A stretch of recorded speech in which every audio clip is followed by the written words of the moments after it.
Ceci est un livre audio autogénéré par Google. Les éditions Max Milo présentent Antisémite de Pascal Boniface. Rien ne justifie ce torrent de boue déversé sur lui. Préface de Michel Viviorca. L'antisémite. C'est ainsi que Pascal Boniface est perçu par de nombreuses personnes, juives ou non. Cette qualification déshonorante est en totale contradiction avec ses combats personnels, menés contre le racisme et l'antisémitisme. Sa famille et lui-même ont été menacés. Le centre de recherche qu'il dirige, dont les travaux font autorité sur le plan national et international, a frôlé à plusieurs reprises la disparition parce qu'il a osé critiquer un gouvernement étranger. Régulièrement traîné dans la boue depuis 15 ans, il n'a jamais écrit ou prononcé une phrase pouvant justifier un tel traitement. Qu'une telle affaire se déroule en France paraît incroyable, elle est pourtant réelle. Dans un récit autobiographique précis, touchant et enlevé, Pascal Boniface en tire des conclusions sur les effets délétères de l'importation du conflit israélo-palestinien en France. Pascal Boniface, fondateur et directeur de l'IRIS, est maître de conférences à l'Institut d'études européennes de l'Université Paris 8. Des notes sont disponibles sur les éditions numériques et papier du livre. Préface par Michel Viviorca. Quand Pascal Boniface m'a demandé cette préface, j'ai pensé qu'il ne s'agissait pas d'une invite anodine. Introduire l'ouvrage d'une personne accusée d'antisémitisme, ce n'est pas rien. Voici donc un chercheur, Pascal Boniface, dont les analyses politiques et géopolitiques seraient partiales et orientées, en la matière chose banale, mais aussi animé par la haine des Juifs et de l'État d'Israël. Le reproche est lourd. Voici le fondateur et directeur d'un institut de recherche, l'IRIS, dont l'existence est menacée et le fonctionnement affaibli sur la base des mêmes accusations. L'affaire est grave, puisqu'elle atteint non seulement une personne, mais en plus une institution vouée à la production et à la diffusion de connaissances. Sur quoi s'appuie le soupçon tournant à la dénonciation? Sauf à considérer que toute critique de la politique israélienne est nécessairement entachée d'antisémitisme, les accusations ne tiennent guère. On peut être en désaccord politique avec Pascal Boniface, bien sûr, et ne pas partager ses amitiés ou ses inimitiés. Cela ne justifie en aucune façon les torrents de boue qui sont déversés sur lui depuis plus de 15 ans, avec un parti pris dont j'ai été témoin direct à plusieurs reprises. Oui, le débat dérape constamment en France dès qu'il est question de l'islam, des musulmans et des juifs. Oui, une violence verbale, particulièrement menaçante, peut s'exercer en France sur quiconque s'autorise à critiquer la politique de l'État hébreu. Oui, des acteurs engagés, intellectuels, militants, responsables institutionnels juifs préfèrent la disqualification de l'adversaire politique au débat argumenté, l'invective et la mise en accusation à tout effort pour écouter ou lire honnêtement ceux qui ne pensent pas comme eux, et qui n'en sont pas pour autant d'horribles racistes. Et quelle disqualification, quelle accusation! Car enfin, personne ne peut ignorer que l'antisémitisme est un crime, et pas simplement affaire d'opinion. Et que quiconque le professe est par conséquent criminel. Nécessairement criminel. Le diagnostic laisse généralement l'accusé sans réplique, sans capacité de se défendre et de faire entendre sa voix, tant le crime est grave et choquant. Le plus souvent, les médias condamnent et l'opinion suit, sans jugement serein et documenté. C'est bien ce qui est arrivé à Pascal Boniface. Il se trouve que moi aussi, j'ai eu parfois à souffrir, certes à petite échelle, de comportements et de propos du type de ceux que décrit Pascal Boniface. Mais à ceci près qu'on peut difficilement soupçonner quelqu'un comme moi d'antisémitisme. Encore qu'il arrive qu'un intellectuel juif soit traîné devant les tribunaux sous ce chef, Edgar Morin en sait quelque chose, et qu'un argument est parfois brandi, sans démonstration, pour expliquer le supposé antisémitisme de la part de juifs. Il serait mu par la haine de soi. Il est douloureux d'être détesté et rejeté par des personnes et des groupes qui dénaturent vos écrits, confondent l'analyse sociologique et la prise de position idéologique, stigmatisent, exercent des pressions pour vous interdire d'expression et se présentent comme les garants de valeurs qu'en fait ils détournent ou pervertissent. Ainsi, dans le passé, j'ai connu et apprécié le CRIF de Theo Klein ou d'Henri Heidenberg, une organisation humaniste ouverte à la vie intellectuelle, au débat d'idées, éprise de justice et de progrès social, j'ai aussi vu comment celui de Roger Cuquierman pouvait se révéler le contraire, y compris avec moi, me salissant sans vergogne. Il n'y a de ce point de vue rien qui me surprenne dans le récit de Boniface. Il faut donc d'abord souhaiter que ce livre permette d'en finir une fois pour toutes avec des polémiques haineuses, des stigmatisations qui devraient céder la place à des échanges argumentés, sur le fond, auxquels, je peux aussi en témoigner, Pascal Boniface ne s'est jamais dérobé. Mais il faut également lire cet ouvrage comme la mise en exergue de deux phénomènes complémentaires qui dérangent. Dans notre pays, bien des intellectuels et des acteurs politiques sont prompts à dénoncer le communautarisme et à défendre des postures hyper-républicaines pour n'accepter de voir que des individus dans l'espace public, sans être en aucune façon troublés par l'existence d'un communautarisme juif. Les Juifs de France sont devenus visibles et actifs comme tels dans l'espace public, culturellement, politiquement, contre l'antisémitisme, dans leur relation à Israël, à partir de la fin des années 1960. Mais cette mutation n'appelle guère réflexion et encore moins discussion aux yeux de certains de leurs intellectuels organiques, parmi les plus républicains, qui ne s'interdisent nullement par ailleurs de pourfendre les tendances d'autres groupes, réels ou non, à fonctionner sur un mode communautaire. Ceux-là sont anticommunautaristes, sauf pour leur propre groupe. Et deuxième phénomène, ce communautarisme juif est vite indissociable d'un soutien inconditionnel à la politique du gouvernement d'Israël, quelle qu'elle soit. Les mêmes intellectuels et responsables politiques, pour être cohérents avec eux-mêmes, en deviennent alors vite incapables de distinguer entre la critique de l'action gouvernementale en Israël et un antisionisme virulent, hostile à l'existence même de cet État et assez largement antisémite. Il semble même ignorer qu'en Israël des positions parfois plus radicales encore que celles de Pascal Boniface, et au moins aussi critiques que les siennes à propos de la politique du gouvernement, font partie de la vie démocratique. Depuis près d'un demi-siècle, le débat est vif, en France comme dans d'autres pays, à propos des différences culturelles puis religieuses. Certains ont plaidé pour leur reconnaissance dans l'espace public, au risque d'encourager le communautarisme. D'autres ont préféré se référer à des principes républicains repoussant les différences dans la sphère privée, versant parfois dans l'intolérance.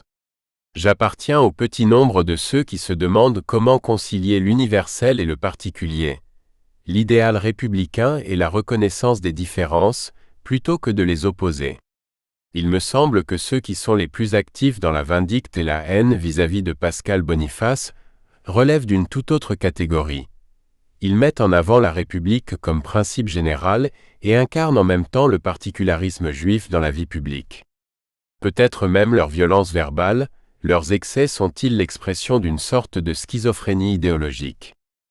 Pascal Boniface, au-delà des critiques que méritent ses propres analyses et prises de position, est celui qui vient d'une certaine façon souligner le caractère intenable de positionnement où se juxtaposent, sans conciliation autre que mythique, l'universalisme républicain et l'adhésion à un communautarisme incluant de plus, presque automatiquement, le soutien inconditionnel à un État étranger.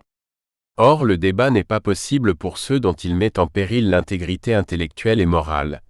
Il laisse chez eux la place à la violence, d'abord verbale, mais aussi lourde de menaces physiques. Boniface en sait quelque chose. Ces questions sont importantes et délicates. Pascal Boniface, dans l'ensemble, a évité de déraper lui aussi dans la radicalité des propos. Il a toujours souhaité discuter, défendre ses positions, ses analyses, en argumentant.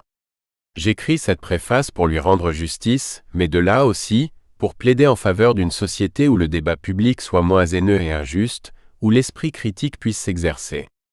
Où l'excès, l'invective et la dénonciation elle-même plus ou moins complotiste laissent la place à l'argumentation et au respect des personnes. Où l'on puisse traiter du communautarisme dans toutes ses expressions, et pas seulement dans celles que l'on souhaite servir, ou au contraire combattre. Et où l'on mène le combat nécessaire contre l'antisémitisme là où il sévit, sans le confondre avec une exigence de soutien inconditionnel à la politique israélienne. Avant-propos. Un intellectuel accusé d'antisémitisme, sans avoir jamais prononcé ou écrit une phrase pouvant justifier cette lourde et infamante incrimination. Un centre de recherche dont les travaux font autorité sur le plan national, reconnu au niveau international, où travaillent plus de 30 personnes, qui risquent de disparaître parce que son directeur a critiqué le gouvernement. Si un tel cas se présentait, nul doute qu'à Paris, les médias s'en indigneraient et en rendraient largement compte quand les pétitionnaires traditionnels se mobiliseraient pour signifier le plus bruyamment possible leur soutien. Il n'y eut pourtant aucune réaction. Le gouvernement critiqué était celui d'un pays étranger. Pas n'importe lequel. Vous vous croyez chez Kafka? Non. Bienvenue en France. C'est fantastique, non? L'antisémite. C'est ainsi que je suis perçu par de nombreuses personnes, juives ou non. Cette qualification déshonorante m'horrifie car j'ai combattu toutes les formes de racisme, dont l'antisémitisme, ma vie entière. Je suis accusé de ce que je considère comme détestable au plus haut point. De plus, cela vient troubler les relations que je peux avoir avec nombre de mes compatriotes juifs qui me jugent sans me connaître. Elle constitue une barrière dans les relations potentiellement nombreuses et fructueuses que j'aurais pu nouer avec nombre d'entre eux en suscitant peur et ou répulsion. Au-delà des relations privées, être considéré comme antisémite est très certainement le motif d'exclusion des sphères publiques le plus puissant en France. On ne sort jamais indemne d'une telle dénonciation. Affublé de ce qualificatif, vous n'avez plus rien à envier au lieutenant John McClane, contraint de se promener dans un quartier noir avec un panneau indiquant « Je hais les nègres ». Du fait de ces conséquences extrêmement néfastes, une incrimination aussi lourde devrait être puissamment étayée avant de pouvoir être publiquement portée. Les droits de la défense devraient être respectés, et la composition du tribunal réalisée avec le plus grand soin, afin d'être en mesure de certifier son impartialité. Les preuves devraient être solides, irréfutables et ne permettre aucune échappatoire. Ici pourtant, rien de tout cela. J'ai prononcé des centaines de conférences, effectué des milliers d'heures de cours, multiplié les interventions publiques et médiatiques, publié d'innombrables articles dans divers journaux et revues, été interviewé moult fois, participé à des débats télévisuels, radiophoniques ou associatifs à foison, écrit près de 60 livres et dirigé la rédaction d'un nombre élevé d'ouvrages collectifs. Je suis extrêmement actif sur les réseaux sociaux, Facebook et Twitter. Pas une ligne, pas un mot, pas une phrase ne peuvent pourtant permettre de corroborer l'accusation d'antisémitisme. Aucune plainte pour ce motif devant aucun tribunal, alors que la législation française est certainement la plus sévère au monde dans le combat contre l'antisémitisme et que les lanceurs d'alerte et chiens de garde sont légion et particulièrement réactifs. Accusation sans preuve et sans motif. Coupable sans crime et condamné sans appel. Certaines personnes sont intimement convaincues de la pertinence d'une telle accusation, quand d'autres savent évidemment son caractère mensonger, mais estiment qu'il s'agit d'un excellent moyen de me salir. L'objectif est de me disqualifier, de m'écarter du débat public. Comment des milliers de mes compatriotes peuvent-ils être sincèrement convaincus de mon antisémitisme ou de ma haine envers eux? Ou pour reprendre une expression qui revient en boucle de mon obsession juive, aucun de mes gestes, actes ou écrits, aucune de mes paroles ne peut offrir le moindre crédit à cette thèse. Si j'ai du mal à comprendre, il faut aussi admettre que je n'ai pas toujours été aidé par certains dont le métier est de réfléchir, expliquer et rendre intelligible ce qui paraît confus. Ils ne se sont pas précipités pour éclairer ma lanterne ou celle du public. Comme s'ils avaient peur de subir par capillarité le même opprobre. Comme si le mal qui m'affectait était contagieux au plus haut point. Logiquement, le sujet aurait dû piquer la curiosité des journalistes et des universitaires. On peut d'ailleurs penser que si des preuves sérieuses avaient étayé les accusations, elles auraient agité la sphère médiatique. Mais à l'inverse, l'absence de preuves et la présomption d'innocence n'ont guère intéressé. C'est en soi une source profonde de trouble. Si j'ai reçu de multiples messages de soutien, aucune enquête approfondie n'a été lancée.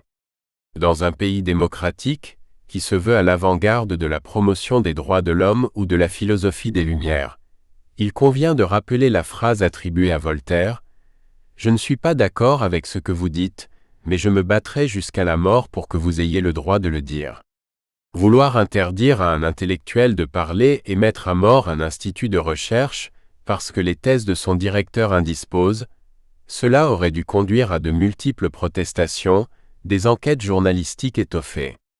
Que nenni! Seuls 2 articles vinrent en réaction. L'un de Dominique Vidal dans Le Monde diplomatique et l'autre d'un universitaire australien, Evan Jones, que je ne connais pas personnellement, dans la revue Counterpunch, à la suite de la publication de mon livre La France malade du conflit israélo-palestinien. Pascal Boniface est un spécialiste de ce que les Français appellent la géopolitique. Sa production a été prodigieuse, traversant une grande variété de sujets. Son dernier livre est intitulé « La France malade du conflit israélo-palestinien ». Pour ses efforts littéraires dans cette arène, il est passé du statut de commentateur respecté à celui de persona non grata dans les médias du courant dominant. À juste titre, obsédé par la promesse d'un universalisme officiellement ancré dans la République française, il s'oppose au sabotage de cet impératif par ceux qui défendent la politique indéfendable des gouvernements israéliens et qui détournent et faussent la politique en France à cette fin. Pour le mal qu'il se donne, Pascal Boniface est dénigré et marginalisé. Évidemment, il refuse de s'avouer vaincu. Alors, comment en est-on arrivé là? Comment un universitaire français peut-il être accusé, en dehors de toute réalité, d'un des plus graves crimes intellectuels? Cet ouvrage a pour objet d'y répondre. Vous savez qui je suis maintenant. Comme pour de nombreuses personnes en France, mai 68 a eu une grande influence sur ma formation intellectuelle. Non pas que j'ai participé activement au mouvement. J'étais en classe de 5e et donc trop jeune pour y prendre réellement part. J'avais une perception très vague de sa signification et de ses enjeux. Pour moi, cela correspondit à une longue période où je fus privé, pour mon plus grand bonheur, de collège. Les vacances qui tombaient en avance. C'est donc par une voie annexe que j'en ai subi l'impact. Mes parents étaient divorcés et je vivais avec ma mère et son second mari à Limay, près de Mantes-la-Jolie, 78. Je voyais mon père un week-end sur 2 à Goussainville, 95. Durant la grève, les transports étant interrompus, je n'ai pas vu voir mon père pendant plusieurs semaines. Il n'avait pas le téléphone, ce qui était fréquent à l'époque. Mon beau-père, politiquement à droite, soutenait le gouvernement. Il tenait un discours très hostile à l'égard des grévistes et de la contestation étudiante et ouvrière. N'ayant d'autres échos que ces discussions, je passais mon temps à profiter de vacances aussi bienvenues qu'inespérées. Lorsque les transports furent rétablis, je pus à nouveau voir mon père. Doté d'une forte sensibilité de gauche, celui-ci avait activement participé à la grève. Je découvrais ainsi une version inverse des mêmes événements. À partir de ce moment, j'intégrais que d'un même fait pouvaient être tirées plusieurs interprétations. Toujours comparer, remettre en perspective, écouter les diverses opinions est ainsi devenu mon mantra. J'avais 12 ans et je n'ai pas varié de ligne depuis. Les années de collège n'ont pas été scolairement brillantes et à force de passer de justesse, j'ai redoublé ma 3e. Cela fut loin d'être dramatique car d'une part, j'avais 1 an d'avance et d'autre part, je pus aborder la seconde avec davantage de maturité et un début de réflexion auquel les échecs devraient toujours conduire. 2 enseignants ont largement contribué à renforcer ma confiance en moi. Claudine Laurent et Jean-Marie Jacot. Je profitais des élections législatives de 1973 pour organiser un débat devant les lycéens, réunissant les candidats de tous les partis. Ce débat fut contesté par la partie la plus virulente de l'extrême gauche sur le thème « Élections, piège à con ». En première, je créai le journal Le Censuré en référence au Canard enchaîné, dont j'étais un fidèle lecteur depuis mai 68. Celui-ci se montrait assez irrévérencieux et le proviseur, Yves de Saint-Dos, faisait preuve, surtout pour l'époque, d'une remarquable tolérance dont je n'étais alors pas suffisamment conscient. Cette expérience permit non seulement de développer mon sens de l'écriture, mais également de la gestion et de l'organisation. En terminale, je devins président du foyer socio-éducatif et j'organisais des concerts de Gilles Servat, Triane ou Johanne Pauverdier. Nous parvenions à trouver un équilibre financier, malgré l'absence totale de subventions. Je me montrais très actif politiquement. J'avais en effet adhéré au Parti socialiste unifié, PSU, en 1973 et étais un lecteur assidu de Politique Hebdo, très marqué à gauche. 3 grands événements ont marqué ces années essentielles de formation. Au printemps 1973, tous les lycées s'étaient agités contre la loi Debré, du nom du ministre de la Défense qui voulait réformer les sursis accordés aux étudiants avant d'effectuer leur service militaire. La jeunesse, notamment du fait de l'existence du service militaire, où les brimades étaient plus nombreuses que l'intelligence des situations, était profondément antimilitariste. Je fus l'un des leaders de la grève lycéenne. La grève des ouvriers de l'IP, dont le patron voulait fermer l'usine. Le Premier ministre de l'époque, Pierre Messmer, avait déclaré « L'IP, c'est fini ». Les ouvriers s'étaient alors saisis du stock disponible de montres qu'ils vendaient pour se payer, tout en rouvrant la production. On fabrique, on vend, on se paye. L'autogestion était en marche, pensions-nous. Le militant du PSU que j'étais ne put qu'être enthousiaste, d'autant plus que le leader des LIP, Charles Piaget, en était membre. En septembre 1973, j'avais participé à la gigantesque et pluvieuse manifestation de Besançon, trafiquant un mot d'excuse de mes parents pour expliquer mon absence au lycée. Le 11 septembre, une date décidément dramatique 1973, le général Augusto Pinochet opérait un coup d'État sanglant au Chili, mettant fin au gouvernement légal et légitime d'Union populaire de Salvador Allende, au moment où une union de la gauche se mettait en place en France avec pour elle aussi un espoir de victoire électorale. La sanglante et violente répression de Pinochet nous révulsait, et certains s'inquiétaient du fait que ce type de scénario puisse se reproduire en France en cas de victoire des partis soutenant le programme commun d'union de la gauche. La mémoire du putsch d'Alger en 1961 était encore vive, et l'armée chilienne, présentée jusqu'ici comme légaliste, avait procédé à un sanglant coup d'État. Au niveau international, la lutte contre l'apartheid en Afrique du Sud était un puissant facteur de mobilisation, ainsi que la guerre au Vietnam et les bombardements massifs de l'armée américaine sur la population civile. Baccalauréat en poche, je me suis inscrit à la faculté de droit. J'aurais bien intégré Sciences Po, puisque la politique était ma passion, mais je pensais à l'époque que c'était une école pour enfants de riches qui n'avaient pas à se préoccuper de la recherche d'emploi. Va donc pour la fac de droit, garantie à l'époque de trouver un travail à l'issue des études. Mon militantisme lycéen m'avait permis de rencontrer une figure incontournable de Mantes-la-Jolie, Thienot Grumbach, avocat de la cause ouvrière. Il me fascinait, et je décidai de devenir avocat. Je quittai le PSU en 1974 alors que la direction, derrière Michel Rocard que je retrouverai plus tard, avait écarté l'idée de présenter Charles Piaget à l'élection présidentielle pour soutenir François Mitterrand dès le premier tour. Les perspectives ont évolué après mon entrée à l'université, aux côtés des assistants, enseignants qui à l'époque assuraient les travaux dirigés, plus proches des étudiants que ceux qui assuraient les cours magistraux, notamment de Philippe Abella et Christian Merlin. Je fus attiré par l'enseignement universitaire. Je devenais surveillant d'externat à temps partiel lors de ma 2e année, puis à temps plein l'année suivante, afin d'être financièrement indépendant.